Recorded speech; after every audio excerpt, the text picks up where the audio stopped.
Mother Knows Death, starring Nicole and Jemmy and Maria QK.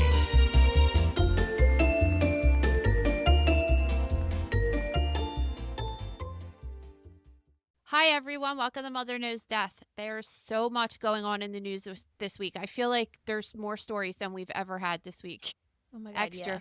So don't forget that obviously we can't cover all of them on Mother Knows Death. So we do cover additional stories in the gross room, either by linking them or with our extra episode that we have on Fridays, which is a YouTube live. And that one gets a little crazy, I have to tell you, you guys. It's definitely fun, but it's very especially since it's live, like you just never really know what's going to happen. And the gross room is actually on sale for a few days, and it's our last sale of the year. So we'll talk about that a little bit more in the episode. But today we're going to go over some controversial medical therapies that celebrities are getting, deadly sports and activities for kids, another death on a cruise that was ruled a homicide, only it's not what you would think of when you think of a homicide with someone stabbing someone or shooting someone. It's just kind of a really unusual story. There was breaking news this week, which is an old story, but still worth talking about, that women's farts smell worse than men's farts. And believe it or not, we have another case of a woman who was found alive in a morgue. This is like, what, the third this year, maybe even more? Probably more. Yeah, it's just nuts. So we're going to get into some of your comments and questions after that, and so much more on today's episode. So we're always hearing about these actors and actresses and famous people that are doing these things that regular, average, what do we call us, poor folk, don't do. So let's start first with Kylie Jenner's treatment. All right, so she's revealing that she got stem cell therapy to treat chronic back pain she's experienced since her last pregnancy 3 years ago. So I feel like we're often hearing about this stem cell therapy, but I have really no idea what it is. Can you give any explanation for a normal person? Yeah, first I want to say, because I haven't seen this, and I feel like this is the obvious, right? So when you're a woman that has really big boobs and you want to get a breast reduction, usually the biggest reason that women want to get that surgery done is because of what? Back pain. Because their back hurts, right? It's because you're putting all this extra weight on your body and on your skeleton, and it causes chronic back pain. Is it possible that these huge asses that these girls give themselves is putting extra weight on their skeleton that isn't supposed to be there, and that could be contributing to the back pain? Well, they have huge asses and huge boobs, so I can't even imagine. I mean, I'm about 4 months pregnant, and my boobs are already so enormous that I want to die. So, like, just wait till after you have the kid. They get even bigger. I know it's gonna get so much worse, but it already is hurting my back so much more in the last couple of months. I can't imagine having, and it's not like I necessarily, I mean, we're getting very TMI. It's not like I necessarily had the smallest boobs in the world. They're decent size, but now that they're getting huge, my back definitely hurts a lot more than it did in the past. So let me tell you something. After I had Lillian, I went in the shower to just like wash my body, and I had soap in my right hand, my dominant hand, and was going over to my armpit to like wash. I like couldn't even reach my arm over my boobs. They were so big. It was so weird. Yeah. I was just like, I think it's just weird because you just kind of wake up and it's like that one day. They'll get way bigger. All right. Anyway, we're digressing. So, I mean, whatever. She's got chronic back pain. I don't not believe her, but I have a hard time. I really think that this could be a potential issue. Is just adding extra weight onto your skeleton like that. So what they do, stem cells are called mesenchymal cells, and they're cells that they're immature cells that could grow up to be all different kinds of cells. So even if they take them from fat or they take them from bone marrow, because they're so immature, if you inject them in somewhere, they could turn into cells that could help fix the back tissue, like tendons and ligaments and things like that. So that's why people really like stem cells, even if you get them from the umbilical cord. So if you get them from the umbilical cord and inject them in someone's back, which would probably not be the most common way to do it, but like it wouldn't grow umbilical cord cells because they're so immature. They haven't decided what they want to be when they grow up yet, basically.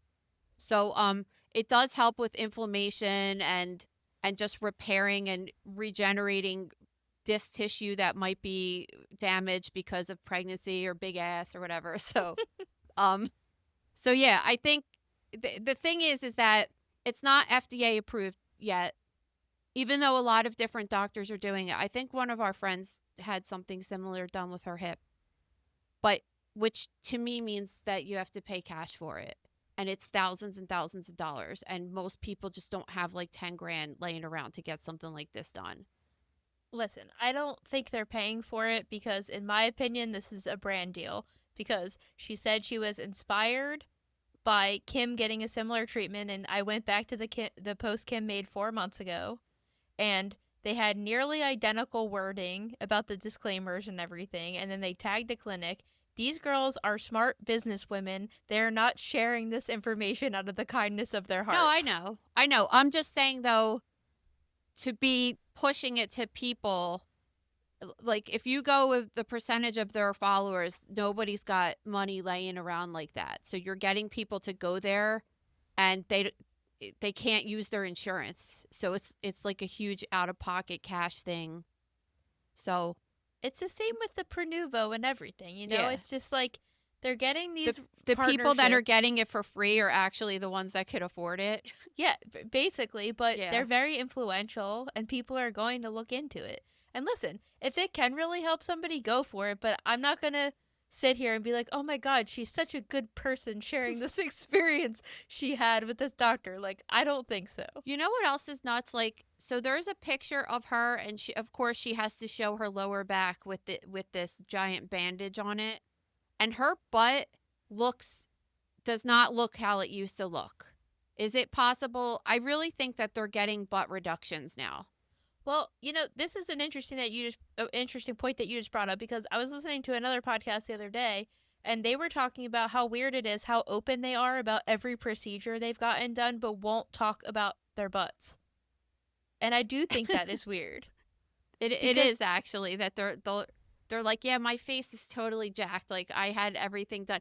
And then I saw an article this weekend too that Kris Jenner said everything on her face has been touched except her nose. And I was like, girl, your nose looks like Michael Jackson's right now. Like, what are you talking about?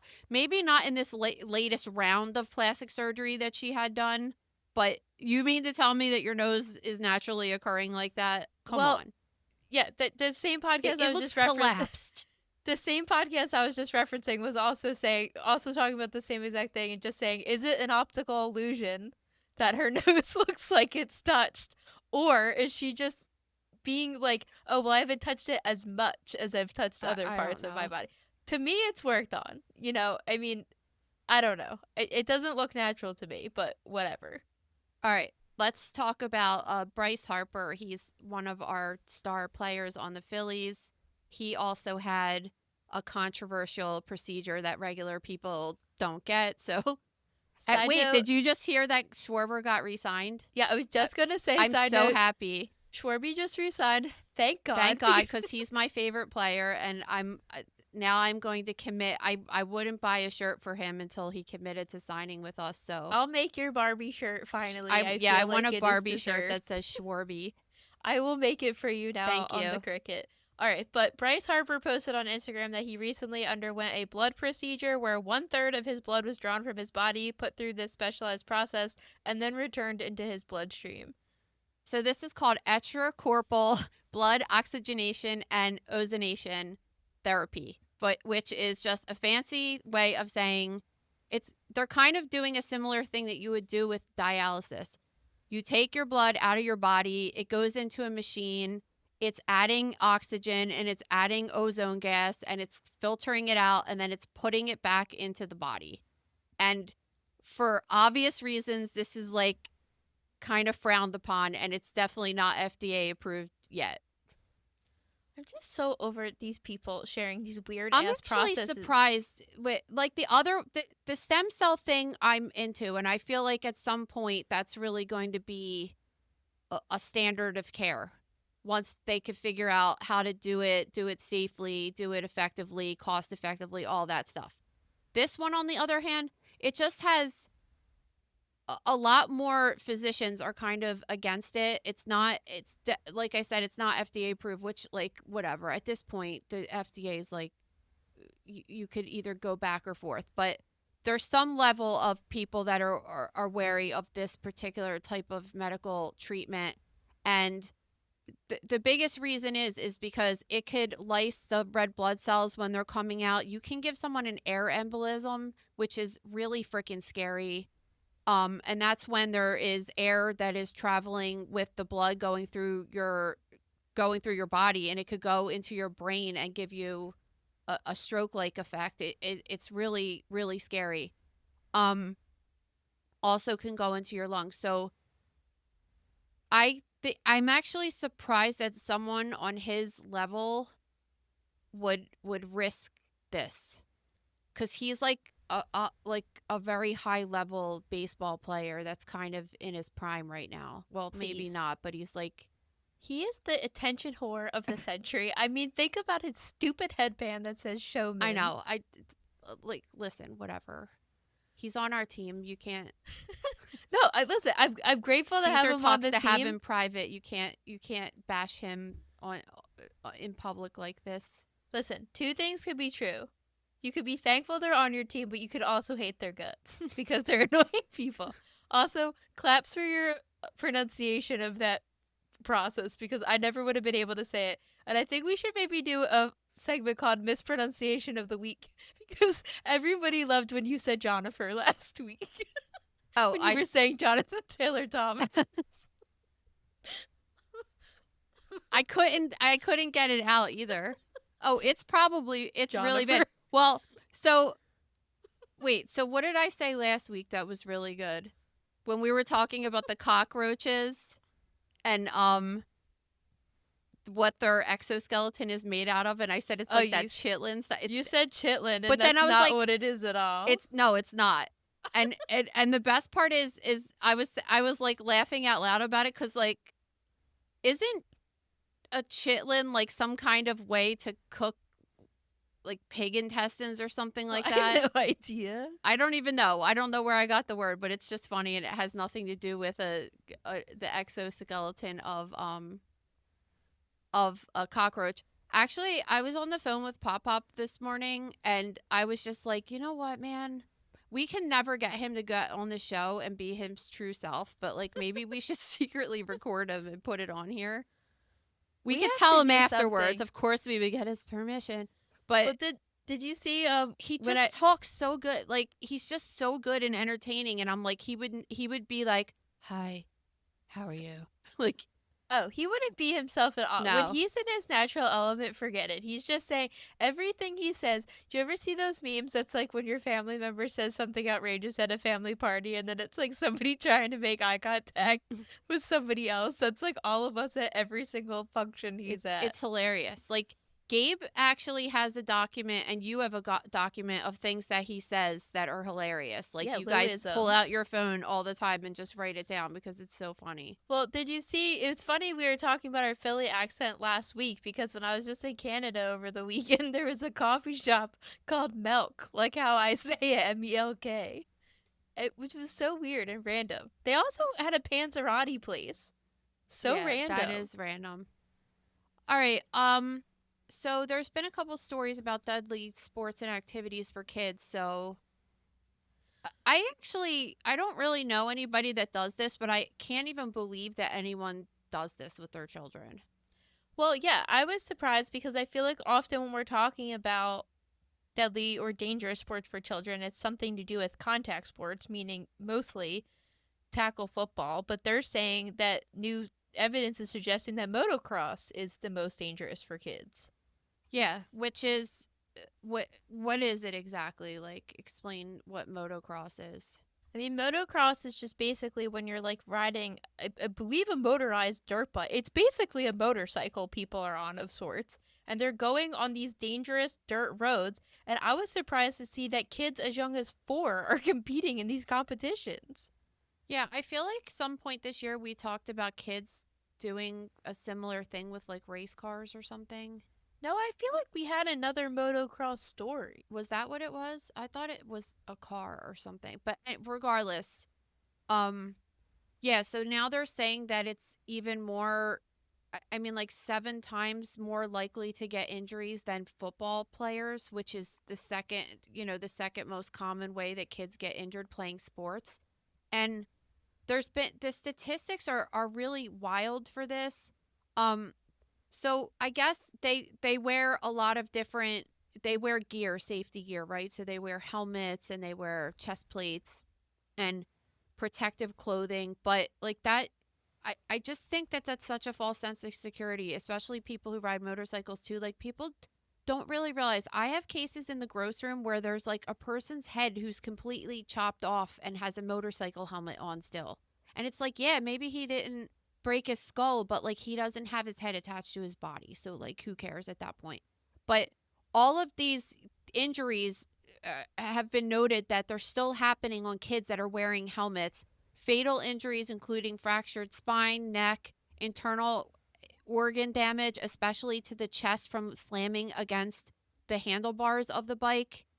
And a lot of it happens so I guess they do like competitive racing on tracks and things. And I mean this story really went into detail interviewing different people who have experienced a child dying because of this. And the one family was suing the motocross place where they were competing at because they let 2 people go on the track at the same time or something, and they're not supposed to do that, which I understand. But at the same time, like when you're letting your kid do a sport like that, you just have to know that there's a high probability that they're going to get really hurt or possibly even die. Well, let's get into the statistics too, because USA Today did this investigation. So they found that 158 children and teens have died on dirt bikes and at these tracks since 2000, which is more than 6 a year. 19 of those fatalities involve riders 10 years old or younger, and 2/3 of those deaths happened on a track. And they were saying, like you were talking about, they were interviewing families throughout the article about people that were injured or killed in these situations. And they were citing the most dangerous things as mixed riding, like you're saying, which is when there's multiple riders on a track, or mostly when kids are on a track with an adult with a way more advanced bike. They were also saying there's major issues with trees or other obstacles being too close to the track.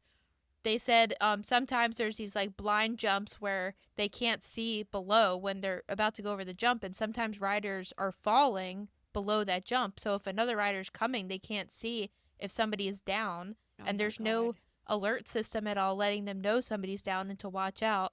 And then there's just saying because it's like a dirt track that it's uneven, there's a lot of grooves that could cause them to lose balance.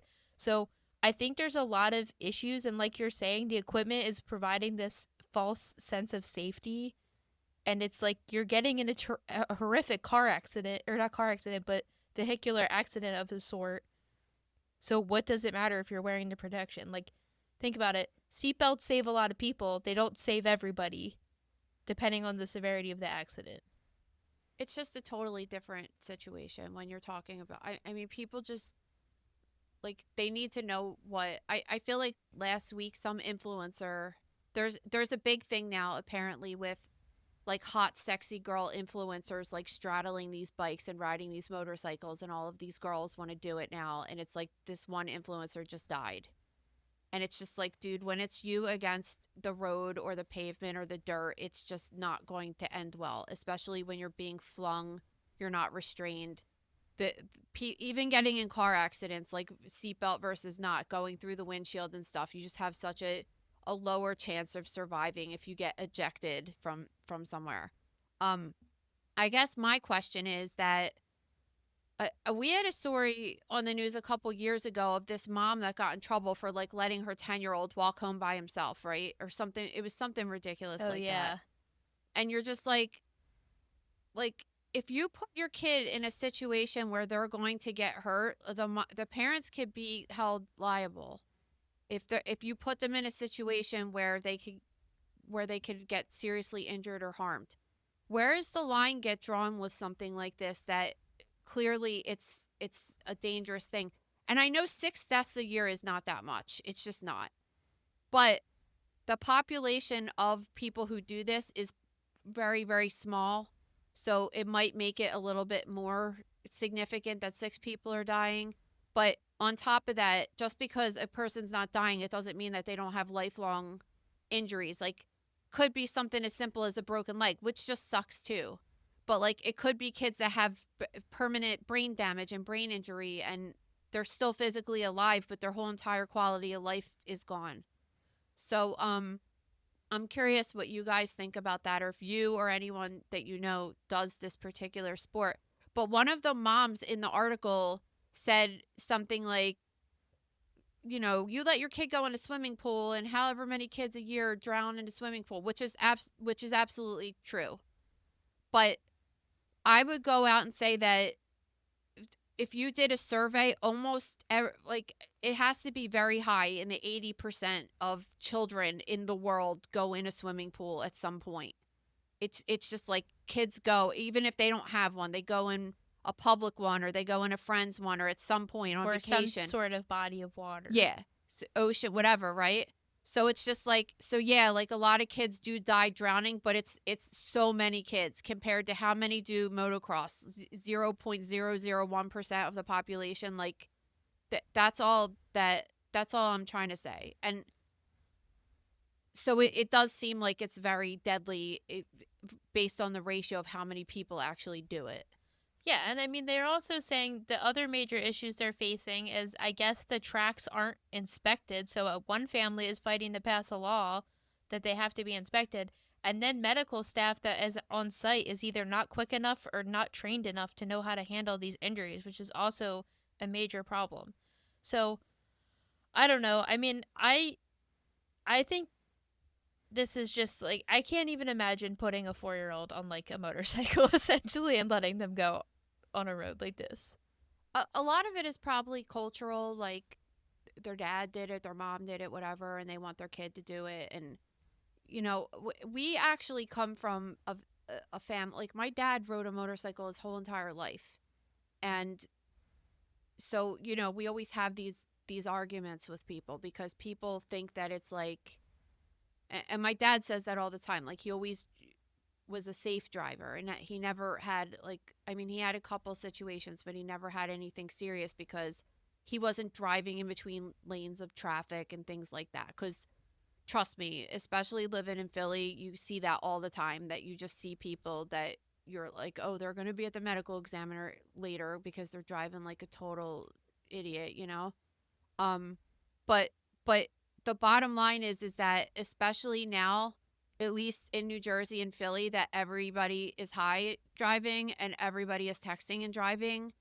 You could be the best motorcycle driver ever, and somebody could hit you because they're not paying attention. It's just like, unfortunately, I say this all the time. Like, when I rotated at the medical examiner's office, I couldn't believe how many people died every day from motorcycle accidents. It's like, it's just not even reported. You might hear one or two on the news once in a while, but there's just so much more.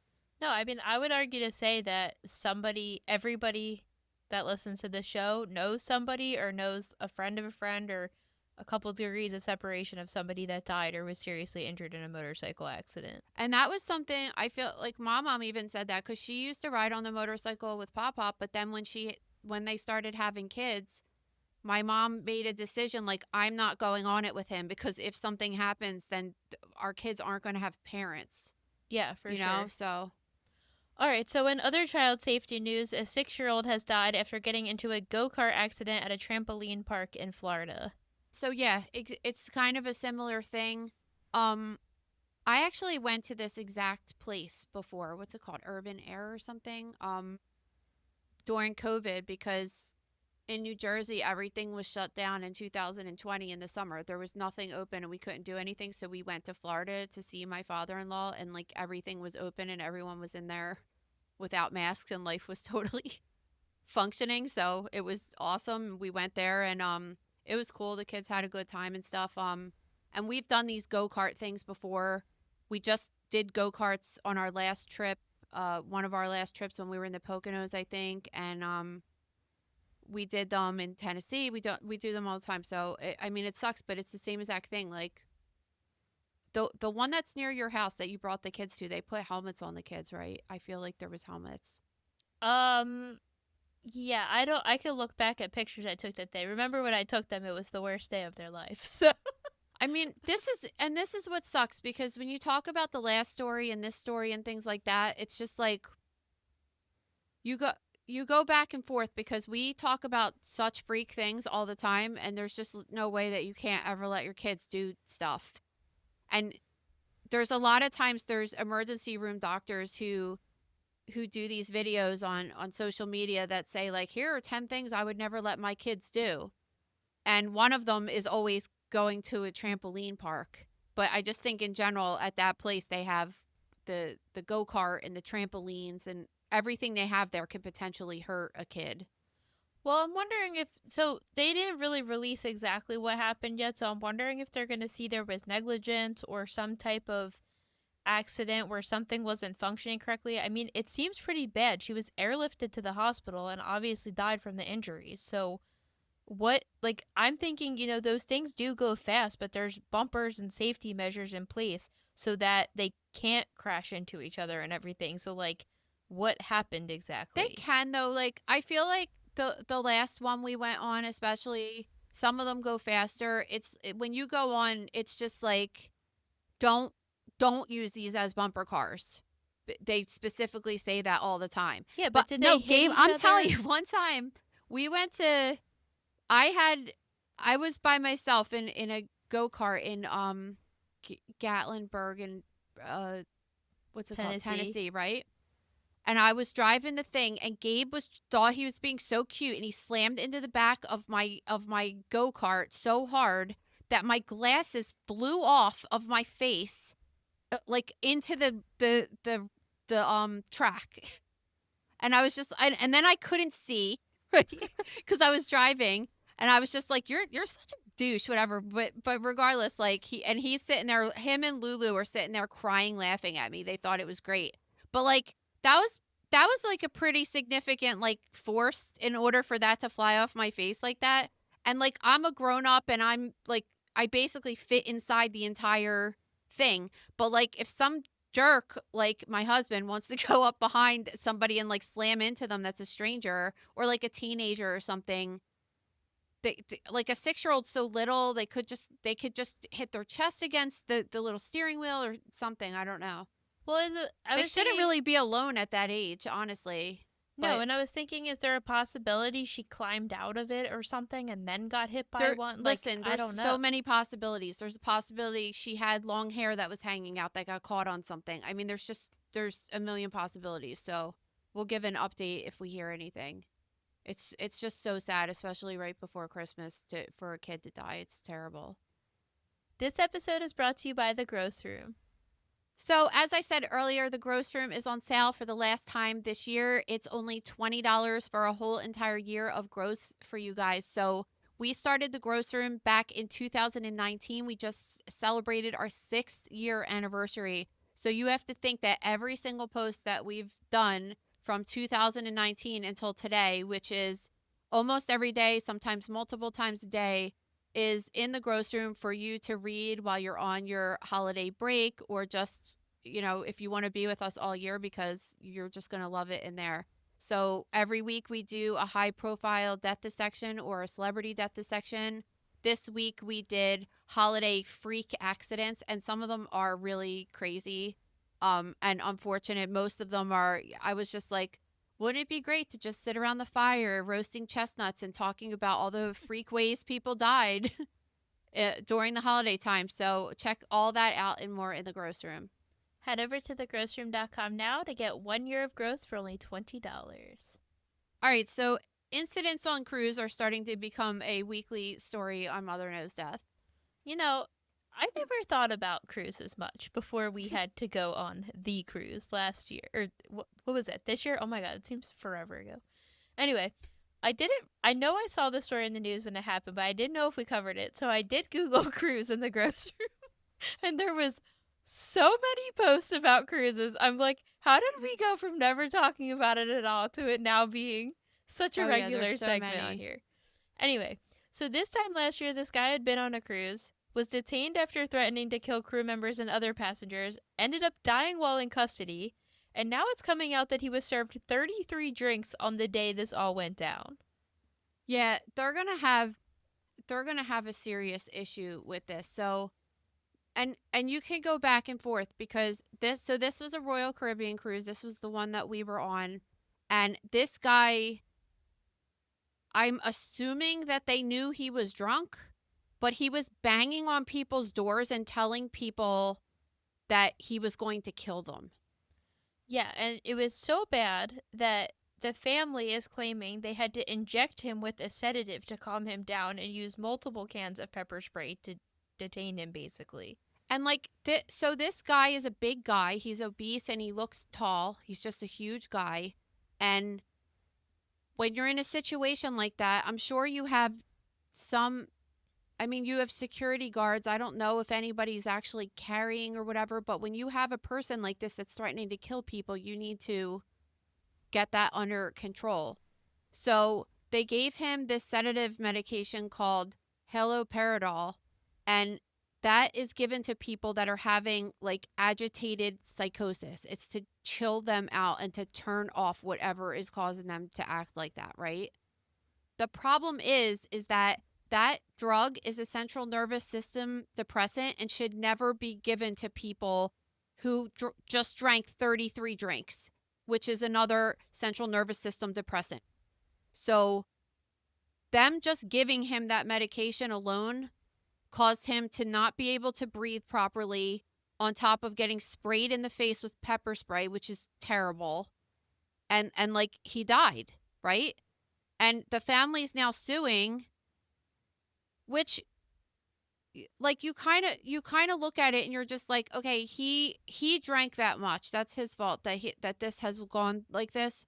But like still, like he should have been maybe locked in a room and let him, if he could even survive drinking 33 drinks, which I'm assuming he can cuz he might have done it before or something. I don't know, but like there's a chance that he would have survived that. And I do understand though that the cruise ship was just freaking out because you have children and a guy that's saying that he's going to kill people. Like how would they possibly get that guy even into a room to lock him into a room? He was just a big guy and like having a psychotic episode, it seemed. I actually think the family has a really good case because yes, it is the responsibility of him for drinking all those drinks, right? And you shouldn't be having that many drinks. But as we've talked about with all these cruise stories, you are being monitored so much on these boats. Transaction wise, you have key cards, you have all this stuff. And it seems like he got served all of these drinks at one bar on the ship. And I'm sorry, 33 drinks is absolutely excessive. And it seems like this all went down in a short period of time. Because what happened was they got on the boat and their room wasn't ready yet. So the family is claiming that they guided them and said, why don't you hang out in this bar area until your room is ready? But he was there with his fiance and his 7-year-old son who had autism. The fiance is saying the 7-year-old son was getting extremely irritable. She then went to go check in the room, and then the whole situation unfolded because he couldn't find the room. So in my head, this is only going down in a matter of hours. So if he's saying and he that was wasted, so of course he was going down a rabbit hole because he had to be wasted. Yeah, and I'm just saying, like, if he's sitting in the same bar area, they're not realizing this man is getting drink after drink after drink. Let's say he's even paying cash for these drinks or paying with his card. His face, I mean, he doesn't look like everybody else that's on this boat. Like, you're not going to realize the same customer is coming up to you so many times. If a bar can be held liable for a driver, why can't the cruise ship be liable? No, I know. And listen, like, I just, like, I've been on that exact cruise line and I could barely get a frickin' bottle of water out of these people. That's what I'm saying. If I was like, can I have 2 bottles of water so I could bring one back to my room? They wouldn't give me 2 at one time. I don't even understand how it happened. Exactly, because Unless other people were getting it for him. when Ricky was, but it doesn't seem like that, because unless he was having other people, because it seems like he was only on the boat with the fiance and the kid. So maybe the fiance got him a couple of drinks, but she wasn't with him the entire time. And let's say she got him the drinks. So you're giving each person over 15 drinks. Yeah, I just don't really understand it. I don't even understand how. Just like, I felt like one of the things I didn't like about the cruise was I felt like, even though it was easy, like they weren't withholding food from you. They also weren't trying to, like, if you wanted to get a drink, you had to go up and stand in line each individual time to get something to drink, which just drove me nuts, because I was like, can I just bring like 6 waters up to my room right now and like keep them there, and so I don't have to keep coming down, like they're very like stingy with it, So but I told you on the drink, someone gave Lucia went up to the bar at the pool to get like a Shirley Temple, and the guy gave her an alcoholic drink. That is completely unacceptable. And she drank it and was just like, ew, does this taste weird? And I drank it and I was like, holy shit, there's alcohol in that. And then Gabe just like returned it, and in his like, he was just like, I think you messed this up. I mean, that's a huge fuck up, though. Like, you really should have. I know you didn't want to be like a Karen about it, but like, what if she didn't say anything and drank the whole drink? Because, like, I don't know. It's not like, it's just not that big of a deal that if she had a sip of alcohol. I'm not. What am I gonna like? But what if she drank the entire beverage? Well, then that would have been a different situation, But most kids really don't like the taste of alcohol, because I know I don't. So it's just, whatever. Like, listen, it's totally this guy's fault for having that many drinks, but like, I'm thinking, if somebody leaves a bar and gets in a car accident, the bar can be held liable for over serving that person. So like, why can't the boat? Because it's not like he had 8 drinks and this happened. 33, it doesn't even seem real. This number is astronomical. It doesn't. Like, that's what I'm thinking, unless they're just like really weak. I mean, even they're not weak. I had 33 beers is a lot, or whatever it was. I just don't. But the guy's like a big guy. Like I mean, like I know people that could drink a 30-pack of beer. So like, I guess it's possible. But he was definitely wasted. But yeah, I mean, and I feel bad because.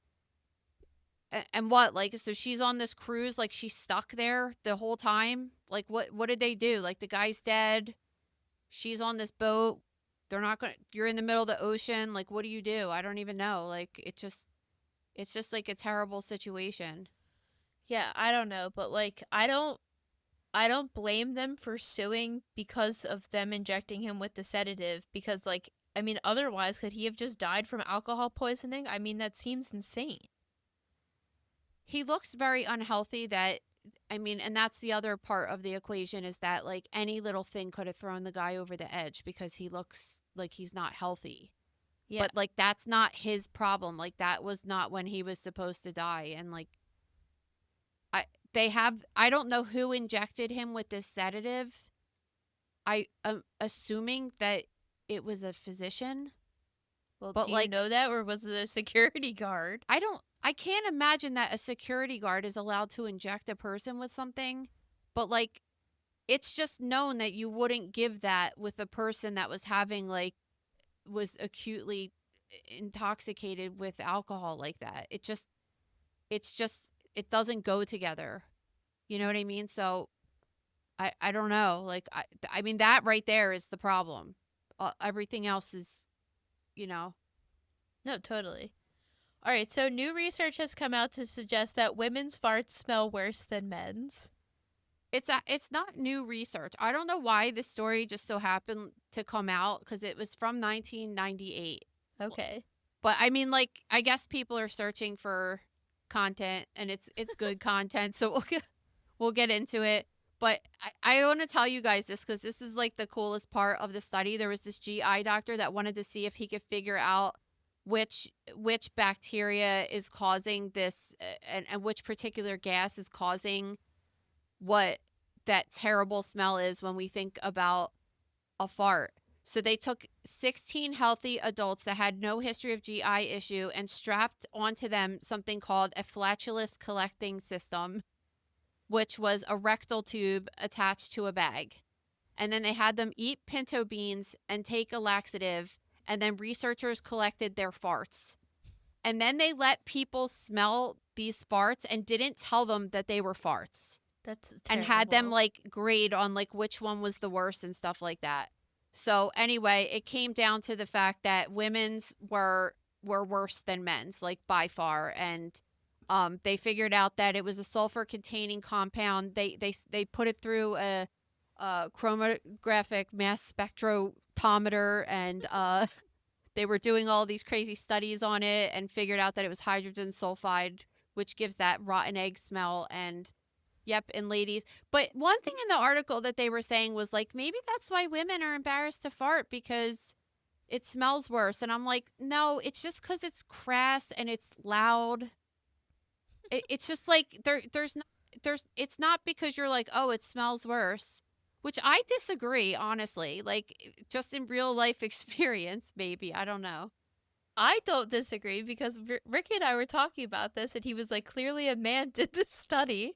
And I'm like, have you ever smelled a period fart? It can knock somebody out. Well, it's terrible. Well, and that's a whole other thing that they should have taken into consideration, but a guy wouldn't really know that. All right. It's happened again. Another, and it's always women too. Maybe Yeah. people think they're faking being dead or something. I don't know. Like, a woman was found alive in a morgue again. Like, how? I just don't understand how this keeps happening. So this particular case happened back in 2023. So this 54-year-old mom was making toast. She suddenly had a seizure and collapsed in her kitchen. So after she was found, the paramedics declared her dead. Instead of bringing her to the hospital, they just brought her straight to the mortuary. And then at the mortuary, she was showing signs of life. Yeah, so I guess she had a seizure, she had epilepsy, and they never took her to the hospital. You see, I don't know why, but she was alive. They estimated she was alive for a solid 2 hours, which if she went to the hospital and got treatment, she might very well still be alive. She was really young, right? 54. 54, that's she did ridiculous. end up dying after, but they think it's largely contributed to her lack of care. Yeah, for not being exactly. taken to the hospital. Are paramedics allowed to declare people dead? I don't know. I'm curious. I'm sure paramedics are listening to the show. You need to let us know, because that was my first thing. They have to be able to.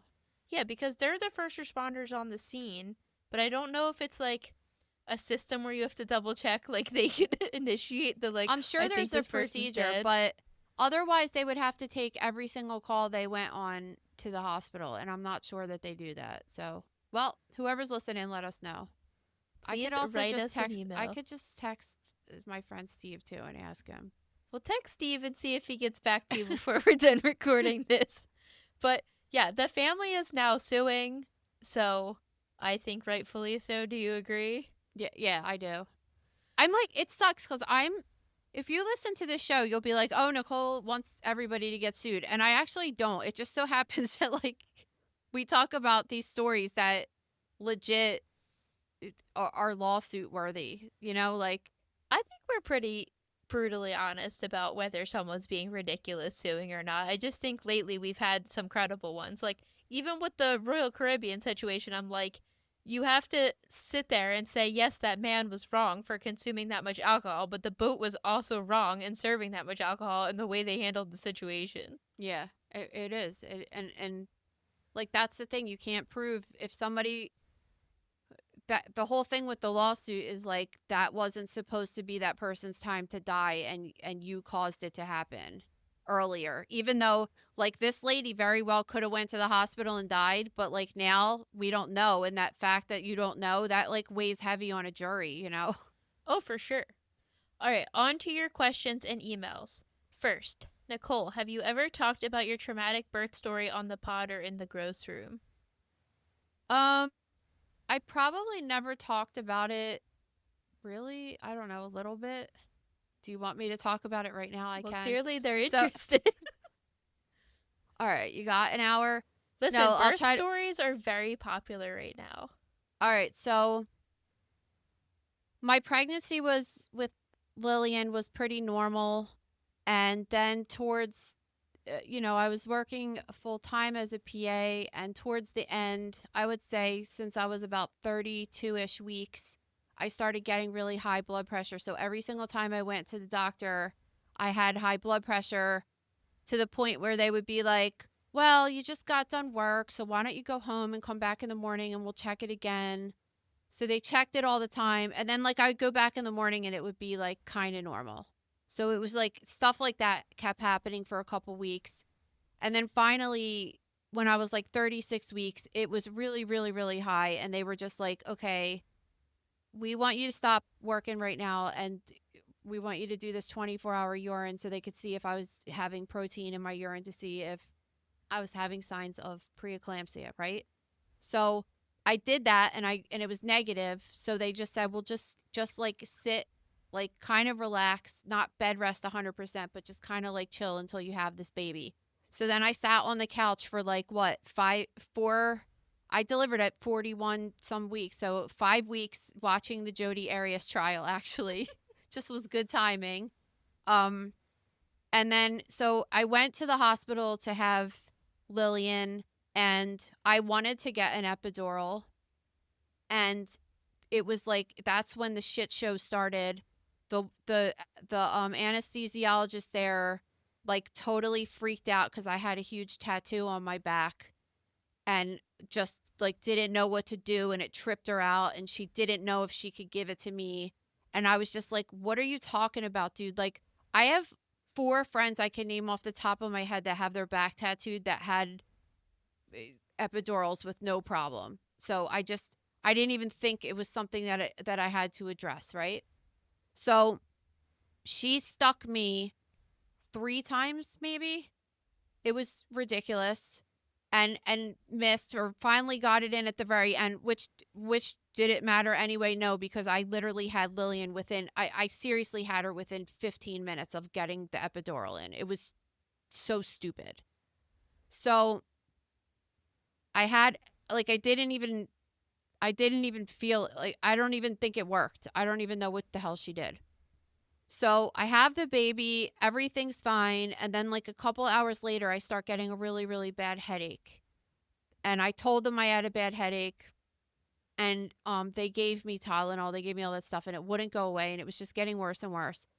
And my blood pressure was really high. So they were like, we're going to keep you an extra day. But then like they'd come back and check it again and it was low. And then they'd come back and it was high, back and forth. Whatever, I guess they decided that I was okay to be sent home. I still had a raging headache that wouldn't go away, and they just couldn't tell me what I needed to do for it. And of course I'm breastfeeding now, so that's also always a consideration. So I go home, everything's fine, go to bed, wake up in the morning, and like I woke up in the morning and remember feeling like if you're like sick and your mouth's dry and it just feels like you have like mucus in your mouth or something, it's just like thick kind of. So I didn't think anything of it, and I went in the bathroom, looked in the mirror, and I had like all this brown stuff around my teeth. And then I just kind of, again, I didn't think anything of it. I just was like, oh, I guess it was something I ate last night or whatever. And then I was kind of out of it, And Gabe, like, I'll never forget this. Like, he comes up to me in the bathroom, and he was like, had his arm around me, and he's like, listen, I don't want you to freak out right now, but I'm going to take you to the hospital.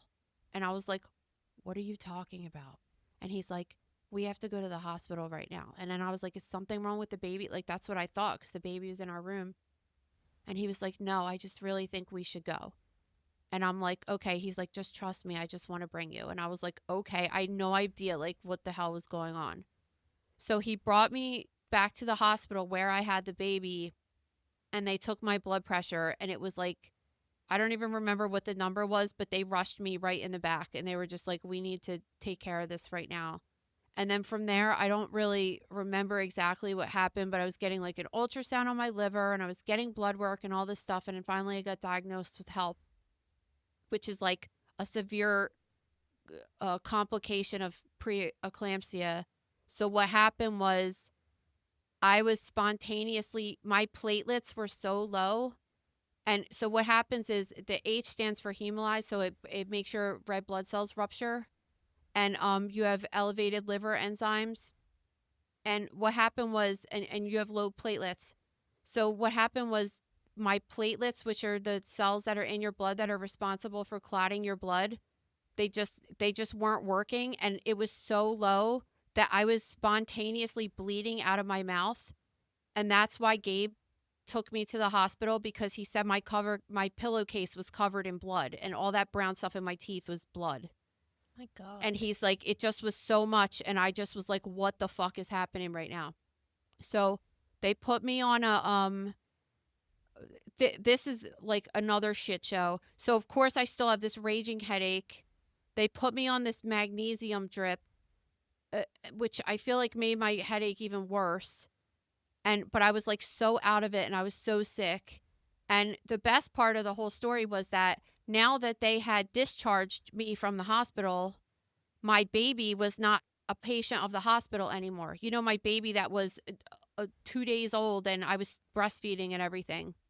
So she wasn't allowed to stay at the hospital with me unless there was somebody there taking care of her. So then Gabe and my mom had to take shifts back and forth to sit there with me, because I couldn't. I was like, I wasn't in a coma, but I was just laying there like with my eyes shut and kind of really out of it. And I remember them like sticking her on my boob and stuff. It was so ridiculous. And that went on for like a week. And then of course I had a headache the whole entire time, brain scans, everything like that. Like I was crying to them once, and I was like, please scan my head and make sure that like I'm not having a brain bleed. Like it hurts so bad. So then they did, they thought I was having a leak because of my botched epidurals. So then I had to get this thing called a blood patch, which is like they take blood from your arm, and they put it into your epidural space to kind of like hopefully clot up whatever hole is leaking spinal fluid. And that didn't work. And then finally they were giving me some kind of like migraine drugs and stuff, and then that finally made it all go away. And then I got discharged like a week later. And I didn't really have I mean, I probably had preeclampsia obviously the whole time. It just was presenting in a weird kind of way. But I gained I gained so much weight, and a lot of it was fluid. I couldn't fit my shoes on.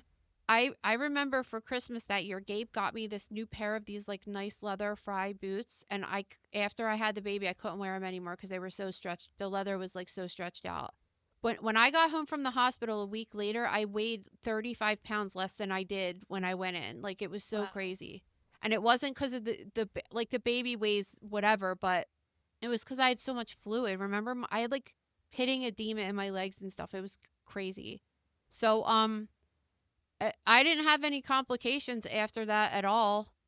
And then, then I got pregnant with Lucia, and then I was considered I was considered to be high risk then. So then I went to maternal fetal medicine throughout that pregnancy. And I also had to see a hematologist too, because I had idiopathic thrombocytopenia, which is just like the unknown reason why my platelets were low. It's the same kind of situation could have happened again.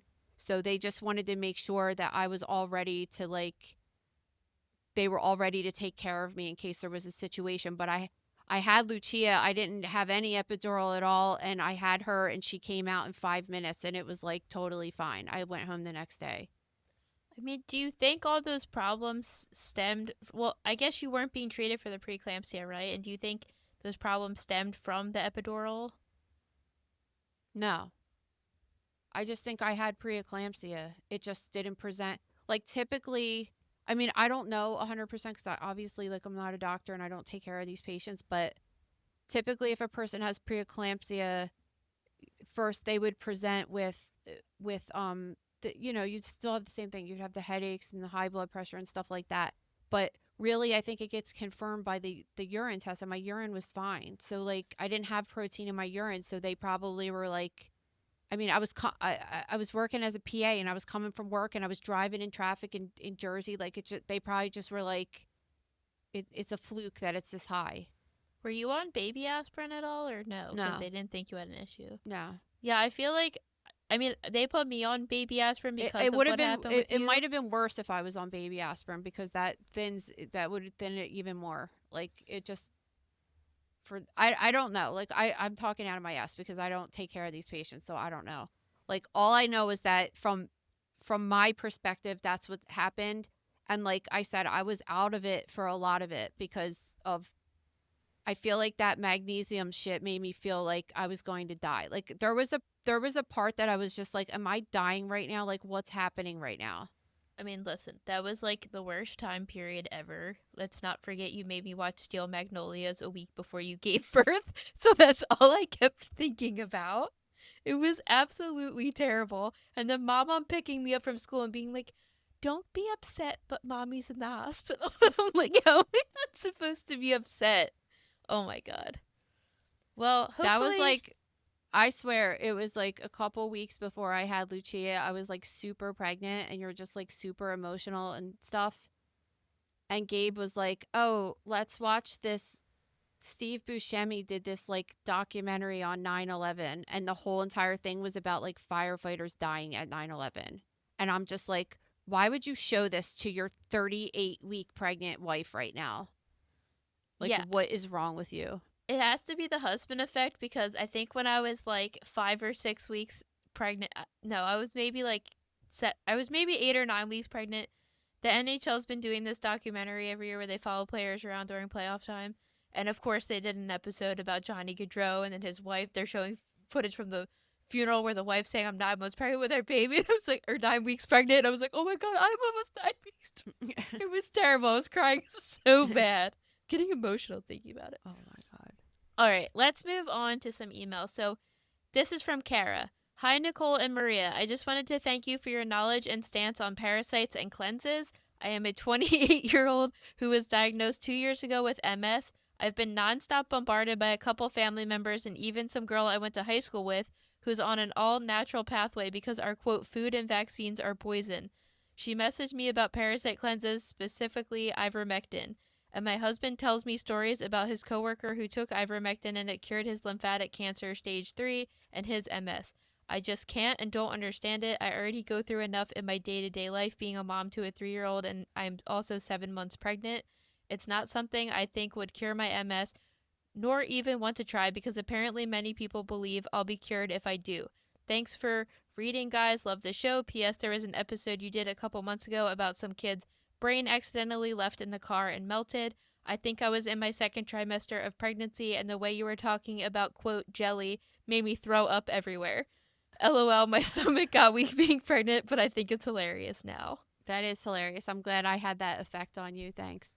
Yeah, so I don't know exactly what you're talking about, but the like ivermectin is actually a medication that is used to treat parasitic infections. I don't think that people should just be taking it if they don't, just in case they do. That just seems weird to me. But like that would be one of the treatments of choice for certain parasitic infections. So I think that drug got a negative connotation like during COVID and stuff. But I actually use ivermectin cream on my face for my lupus rash. Like it's, you know what I mean? Like people use it as a medication from their doctor, but I thought a parasite cleanse was more of like some herbal thing with like senna to just make you like shit yourself out and you know what I mean? But are people actually using ivermectin as a parasite cleanse? Because that's ridiculous. Because that's taking a medication that you don't need. Don't you also love when you have a medical condition and people just love chiming in about how you should cure your own medical condition? Like, leave me alone. The thing is that I think ever since COVID, we've just lost so much trust in every system that we ever had trust in. So now it's like everybody's just looking elsewhere to get information. And I mean, that could be dangerous too. So it's like, but the authorities say it's dangerous for us to do that. But at the same time, their advice was also dangerous. So like, whatever, I don't know. It's just like, I don't know what to say about any of that. But I would say that no one should be taking ivermectin unless they're prescribed it for an actual parasitic infection. All right, this last one's from Carly. I was just listening to your episode where Nicole was talking about someone not knowing they had a horseshoe kidney their whole life. My husband was in the hospital not long ago for colitis, and he got a CT scan on his abdomen. The ER doctor came in and said the scan showed colitis, but when I looked at his my chart, I saw the scan also showed a horseshoe kidney. He had no idea he had this, and the doctor didn't even tell him that it was seen. I'm a nurse, so I knew this meant he had one fused kidney, but if he, someone who's non-medical, had read the CT report, he wouldn't have known what a horseshoe kidney was, nor did the doctor tell him. I found this so strange that he's gone 30 years not knowing, and even when it showed on scans, he wasn't told about it. Well, that's so exciting. Congratulations. I'm jealous. I would love to have It's so cool. I remember when my grandma had cancer and she told me, she always would be like, I only have one kidney. And we were like, okay, whatever, crazy Nan. And then like she got gallbladder cancer and I read her scan and it said that the same thing that you just read. And I was just like, holy shit, she's right. She does have one kidney. She also did say kids didn't get headaches, which was an outrageous claim. It really is, actually. Especially like think about the days when like my mom was a little kid and stuff and like nobody ever drank water. Like kids probably really did have headaches all the time. Anyway, yeah, so yeah, I mean, like, of course the doctor, I feel like they should tell you that because it's just nice. It's just nice to know. I mean, a lot of people have it their whole life and don't know. You can have some kind of problems because of it. You could get like hydronephritis or something. It depends how it's set up in the body and what the ureter situation is and everything like that. But I mean, it's cool. I think it's like a cool thing. You should try to see if you could get a picture of the imaging and send it to me. Because it's really cool to look at. But I think that a person should know when they have, because there's a couple other ones that you could get. These are like remnants of being a growing embryo. It's something that happened while you were developing, and you can get something called like a Meckel's diverticulum.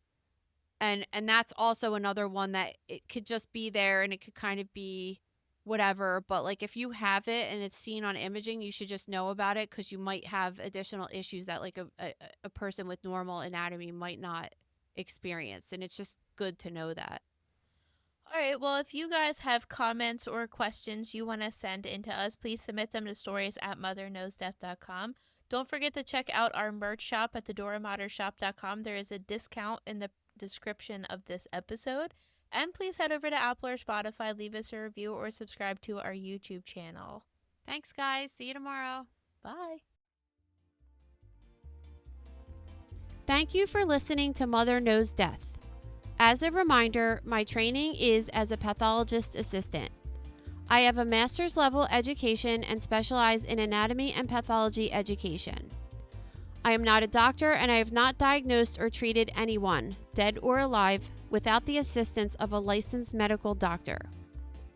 This show, my website, and social media accounts are designed to educate and inform people based on my experience working in pathology so they can make healthier decisions regarding their life and well-being. Always remember that science is changing every day, and the opinions expressed in this episode are based on my knowledge of those subjects at the time of publication.